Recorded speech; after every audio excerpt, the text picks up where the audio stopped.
کم آوردم. خیلی وقتی میخوام بهت بگم ولی نمیتونی. انقدر فکر جور کردن زندگی هم فکر خود زندگی نیستم. منم هر شب با گریه میخوابیدم. الانم حالم بده. 4 سال هیچکس خنده من ندیده.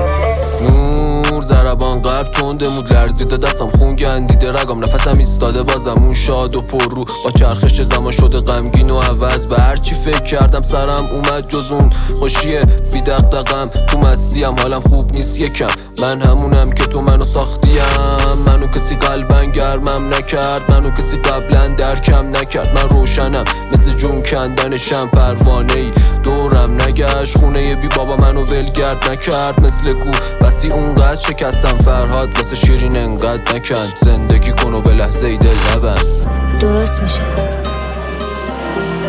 چی درست میشه؟ نمیگیم درست میشه. درست میشه. هر روز داره بدتر میشه. باد همزمان حرکت میداد آتیشو با قرنیه چشام یادم افتاد به مریضی مامان افتاد زمین مثل اشک از چشام زشت ما هم زود رفتیم بگار و دعوت میکنم خونه ما هم بیاد مثل آب برا بدن تنفس لازمه واسه زندگی ولی نفس کشیدنی خوشی زندگی جای دیگه مردیم و توی جهنم زنده ایم چرا گرمای آتیش به من نمیکنه عمل آرامش شلش منو نمیکنه بغل مدتی رو هم آن نمیکنه هردم از درون تنام دورم پر آدمه و ما تو خاطرها غرقم حوصله نیاد دستی کسی ناراحت باشم بی خیال همم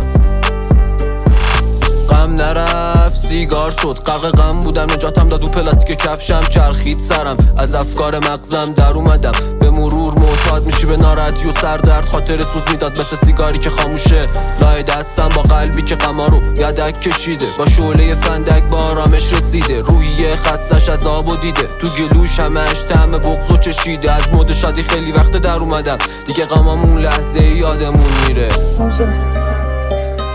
قرص دکتر دادی بخورم آروم بگیرم دیگه از سر ندارم.